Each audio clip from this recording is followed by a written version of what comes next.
Well, good morning again, grandchildren. It's your grandpa, and it's time to start back into our storybook, Little House in the Big Woods by Laura Wilder. And it's Laura telling her stories about what it was like when she grew up back in about 1870. So 150 years ago, things were quite different than they are for you. You get to have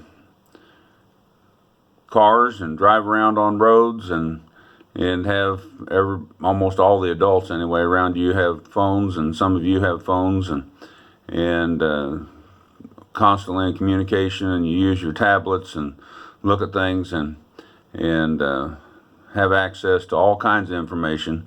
Well, back in the days that Laura's talking about, as far as she knew, her house was the only house very near. And as we've seen, they have some visits from some neighbors and people that come, mostly their family so far, and their family would come and visit them. And sometimes they went to visit their families. But there wasn't a day-to-day interaction like we have now. So we ended our story last time in the last chapter with Paul telling the story about when his dad, Laura's grandpa, was chased by a panther, and he got away, but he said he'd never go out in the woods again without his gun, because he needed his gun to defend himself against some of the wild animals and the things that were around, and in this case a panther. So we'll pick up our story with the next chapter, and it's called The Long Rifle, and Paul's going to take care of his long rifle, and Laura describes what that was like back in the 1870s.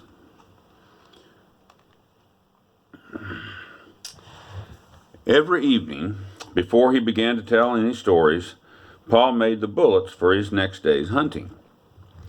Laura and Mary helped him. They brought the big, long-handled spoon and the box full of bits of lead and the bullet mold, and then he squatted on the hearth and made the bullets. They sat one on each side of him, and they watched carefully. First, he melted the bits of lead in the big spoon that was held over the coals. When the lead was melted, he poured it carefully from the spoon into the little hole in the bullet mold. He waited a minute, then he opened the mold, and out dropped a shiny new bullet onto the hearth. The bullet was too hot to touch, but it shone so temptingly that sometimes Laura or Mary could not help but to touch it, and then they burned their fingers. But they did not say anything, because Paul had told them never to touch the new bullet. They were hot. If they burned their fingers, that was their own fault. They should have minded him. So they put their fingers in their mouths to cool them and watched Paul make more bullets. There would be a shining pile of them on the hearth before Paul stopped. He let them cool, and then with his jackknife he trimmed off any little lumps left by the hole in the mold. He gathered up the tiny shavings of lead and put them carefully away to save, so that he could melt them again the next time that he made bullets. The finished bullets were put into his bullet pouch. This was a little bag which Ma had made beautifully out of buckskin from a buck that Paul had shot. After the bullets were made, Paul would take his gun down from the wall and clean it.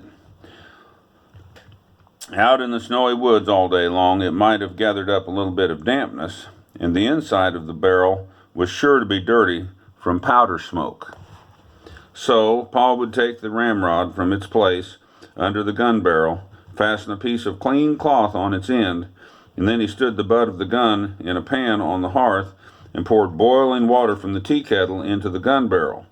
Then quickly he dropped the ramrod in and rubbed it up and down and up and down and up and down inside the barrel, while the hot water blackened with powder smoke and spurted out of the little hole in which the cap was placed when the gun was loaded. Paul kept pouring in more and more water and washing the gun barrel with the cloth on the ramrod until the water ran out clear and clean. Then the gun was clean. The water must always be boiling. The reason why was so that the heated steel would dry instantly. When Paul put the clean greased rag on the ramrod, and while the gun barrel was still hot, he greased it well on the inside. And with another clean greased cloth, he rubbed it all over the outside until every bit of it was oiled and clean and sleek. Then he rubbed it over the outside. After he had rubbed and polished the gun stock until the wood was bright and shiny too, now he was ready to load the gun again. And Laura and Mary got to help him. Standing straight and tall, holding the long gun upright on its butt, while Laura and Mary stood on either side of him, Paul said, "Now you watch me and make sure that I don't make a mistake." So they watched very carefully, but he never made a mistake. Laura handed him the smooth, polished cow horn full of gunpowder. The top of the horn was a little metal cap, and Paul filled this cap full of gunpowder and poured the powder down into the barrel of the gun. Then he shook the gun a little and tapped the barrel to be sure that all the powder was all together in the bottom. "Where's my patch box?" he would ask them. And Mary gave him the little tin box full of little pieces of greased cloth. And Paul laid one of these bits of greasy cloth over the muzzle of the gun, put one of the shiny new bullets on it, and with the ramrod he pushed the bullet and the cloth down the gun barrel. Then he pounded them tightly against the powder. When he hit them with the ramrod bounced up and down in the gun barrel, and Paul caught it and thrust it down again. He did this for a long time. Next, he put the ramrod back in its place against the gun barrel. Then, taking a box of caps from the pocket, he raised the hammer of the gun and slipped one of the little bright caps under the hollow pin that was under the hammer. Then he let the hammer down very slowly, very carefully. If it came down too quick, bang, the gun would go off. Now the gun was loaded, and Paul laid it on the hooks over the door. Here's a picture of Paul and Laura and Mary, and they're loading the gun.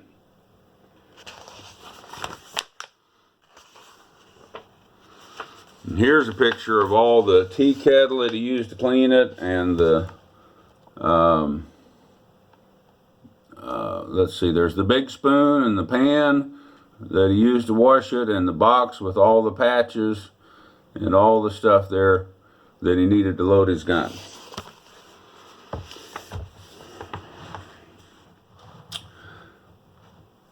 When Paul was at home, the gun always lay across those two wooden hooks above the door. Paul had whittled the hooks out of a green stick with his knife, and then he had driven them the straight ends deep into the holes in the log. Then he hooked the ends that were curved upward and held the gun securely. The gun was always loaded, and it was always above the door so that Paul could get it quickly, easily in a time that he needed a gun. When Paul went into the big woods, he always made sure that the bullet pouch was full of bullets, that the tin patch box and the box of caps were with him in his pockets, and the powder horn and the small sharp hatchet hung at his belt, and he carried the gun readily loaded on his shoulder. He always reloaded the gun as soon as he had fired it, because, he said, he did not want to meet trouble with an empty gun. Whenever he shot at a wild animal, he had to stop and load the gun again, and measure the powder, and put it in, and shake it down, and put in the patch, and put in the bullet, and pound them down, and then put fresh cap under the hammer before he could shoot again. When he shot at a bear or a panther, he needed to kill it on the first shot. A wounded bear or a wounded panther could kill a man before he had time to reload his gun again. But Mary and Laura were never afraid when Paul went alone into the big woods. They knew that he could always hit the bears and the panthers with the first shot. After the bullets were made and the gun was loaded, came storytelling time. "Tell us about the voice in the woods," Laura would beg him. Paul crinkled his eyes at her. "Oh, no," he said. "You don't want to hear about the time when I was a naughty little boy." "Oh, yes, we do. Yes, we do," Laura and Mary both said. So Paul began. The voice in the woods. He said, "When I was a little boy, not much bigger than Mary, I had to go every afternoon and find the cows that were out in the woods and bring them home. My father told me never to play by the way, but to hurry home and bring the cows home before dark, because there were bears and wolves and panthers, wild animals, in the woods. One day I started earlier than usual, so I thought, well, I don't need to hurry. There are so many things to see in the woods. I forgot that dark was coming. There were red squirrels in the trees. There were chipmunks scurrying through the leaves. There were little rabbits playing games together in the open places. Little rabbits, always have games together before they go to bed. And I began to play. I was a mighty hunter, stalking the wild animals and the Indians. And I played, and I was fighting the Indians until the woods seemed full of wild men. And then, all at once, I heard birds twittering, "Good night, good night, good night." It was dusky on the path. It was getting dark in the woods. I knew I must get to the cows and get them home quickly, or it would be black before they got home safe and in the barn. I couldn't find the cows. I listened. I could not hear their bells. I called to them, but they didn't come. I was afraid of the dark and the wild beasts, and I dared not go home to my father without the cows, so I ran through the woods, hunting and calling. All the time the shadows were getting thicker and darker, and the woods seemed to be larger and larger, and the trees and the bushes looked strange in the dark. And I could not find the cows. I could not find them anywhere. I climbed up the hills looking for them and calling to them, and I went down into the dark ravines calling and looking, and I stopped and I listened for the cowbells. There was not a sound but the rustling of the leaves. Then I heard breathing, and I thought that there must be a panther nearby. And in the dark behind me, it was really only my breathing. My bare legs were scratched by the briars, and when I ran through the bushes, their branches struck me. But I kept on running, and I kept on calling, "Suki! Suki!" I shouted with all my voice, "Suki! Suki!"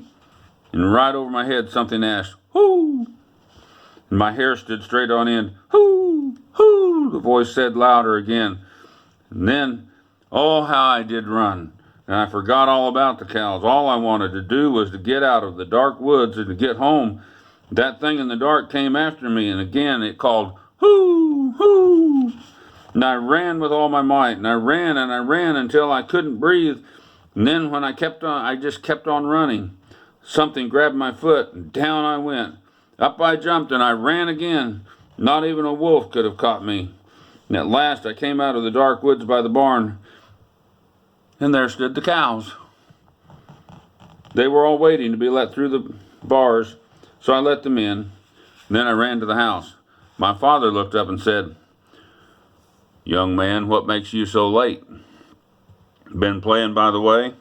I looked down at my feet, and then I saw that one of my big toenails had been torn clean off. I had been so scared that I didn't even feel it until that minute. Pa always stopped telling the story here and waited until Laura said, "Go on, Pa, please go on. Tell the rest." "Well," Pa said, "then your grandpa went out into the yard and cut a stout switch, and he came back into the house and gave me a good thrashing. So I would remember to mind him after that. A big boy of 9 years old is old enough to remember to mind," he said. "And there's a good reason for what I tell you to do.